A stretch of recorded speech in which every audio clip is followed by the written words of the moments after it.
Hi everyone, this is Jim. Welcome to this postmortem of my Blitz game number 686.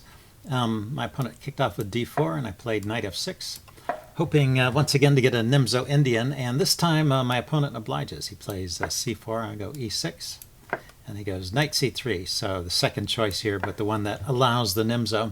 So I get to play it. And now he plays this rare fourth move, bishop to d2. And I've seen this before and I've looked at it. And it's actually not a bad move. I can recommend this if you want to play something against the Nimzo and you want to get away from the main line. If you look at this with the chess engine, it's one of the top choices there, and it's a pretty logical move. It's just saying that if you take the knight, go ahead and take it. I'll take back with the bishop, and my pawn structure will be fine over here.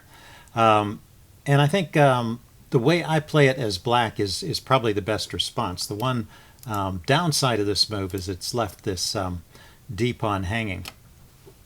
So c5, just putting pressure on that immediately is pretty logical. And then a3 is once again one of the top choices, but there's other ways. The response I've actually seen most often, it's not here in the opening book, but I have seen this played before. You could just play e3 here and defend the pawn, or you can play with knight to f3, defending that way.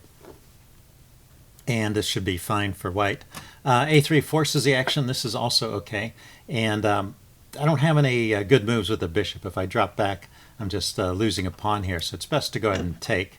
And so white has accomplished something. White has gotten the bishop pair without suffering any pawn damage.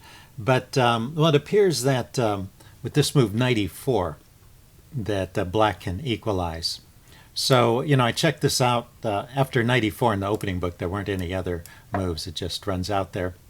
But I checked this out with chess engine, and it gives this line. Knight e4 is kind of an interesting move. It does two things. Well, first of all, it's threatening to trade off that bishop, so black will remove, you know, white has the bishop pair advantage, and black is just going to take that away from white. And also it protects the c-pawn.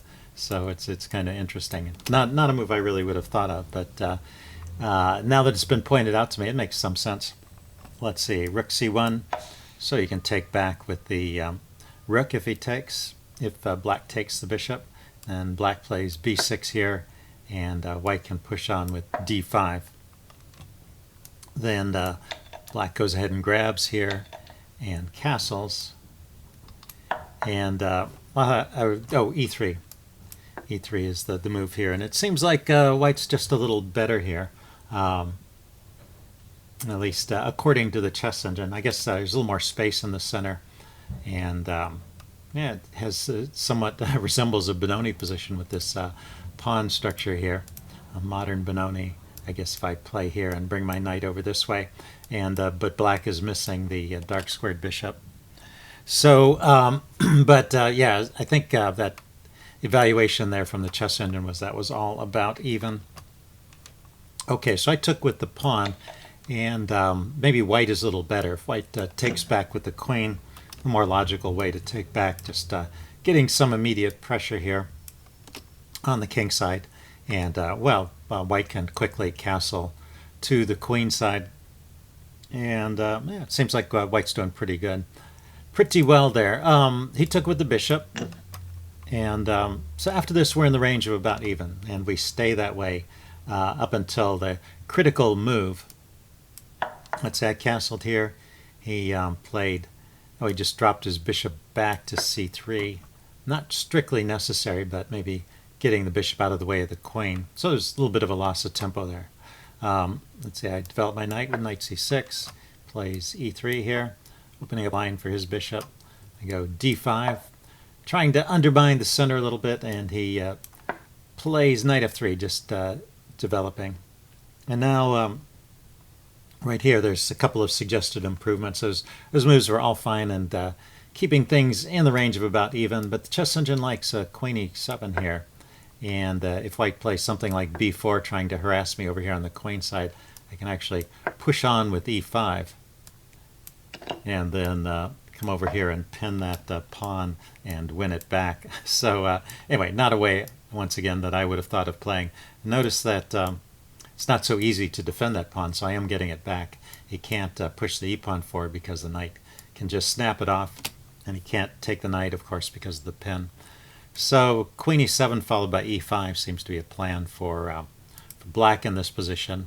Let's see, I just played b6, preparing to develop my bishop, and now queen c2 is the recommended move by the chess engine here, with a little edge for white. But he just plays bishop e2, normal developing moves, and once again we're in this range of pretty much even. Let's see, he decided to take on d5 here. I took back with the knight. Goes bishop back to d2, getting it away from my knight. Go rook to c8, putting the rook on the open file. He castles.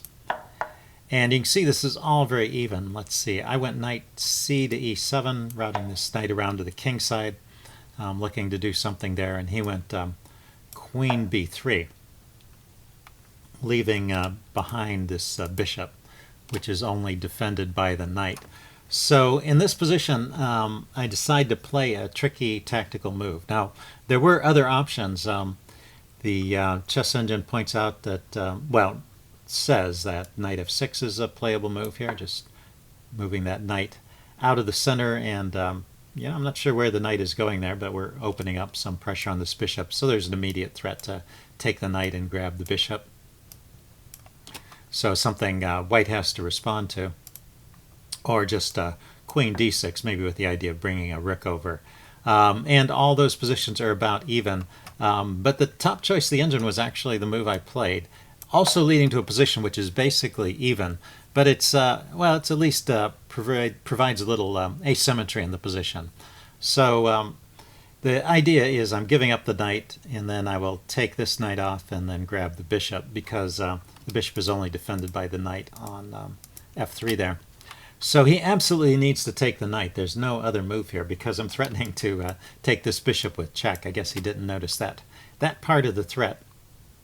So the way it should be played, he should take here, I should take, need to get my piece back, he takes back, and then I can grab here. And in this position, it's a knight versus a bishop, so that's an advantage for white in the endgame. But, well, white has suffered some pawn damage here, and maybe I can get a little more center control. Anyway, the chess engine rates that position as about even. I guess I would look at this as a pawn weakness and go after it, but it looks like, well, for example, if I bring my knight here, he could just trade it off and give me an isolated pawn, but or maybe I go here to attack his pawn. But he can also defend the pawn with g3. Puts all of these pawns on dark squares. He's got a light squared bishop. It should be just fine for white. So there's nothing for white to really be afraid of here, but it creates a position with some imbalances, and you know, I can play on. Both sides can play on. So that would be the right response here.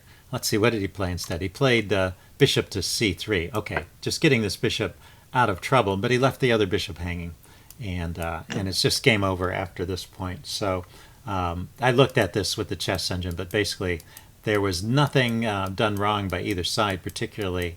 It's just a lost position for white, and there was no, didn't seem like there was any faster way for me to win this. Seems like I played okay with the advantage. Didn't miss any tricks, and finally when I get to the 7th rank, I'm able to checkmate him. So that's how the game ended. Nice little checkmate. But anyway, yeah, the main point of this was to not let yourself be confused by your opponent's tactics. When your opponent plays some crazy tactical move, you just got to calm down and look at all the threats and choose the best move. And there was only one best move in this case. He just had to grab the knight, even though, you know, it probably seemed like taking the knight is playing into my hands. Obviously, I played that move there with the intention of him taking the knight, and so he was looking for some alternative to that. But really, there was no alternative. That was the best move, was to go ahead and take the knight. So anyway, don't be afraid to play into your opponent's plans, particularly if they don't lead anywhere all that great, and if that's the best move. Okay, hope you guys like this. Leave any comments you have in the section below, and I will see you again soon. Bye.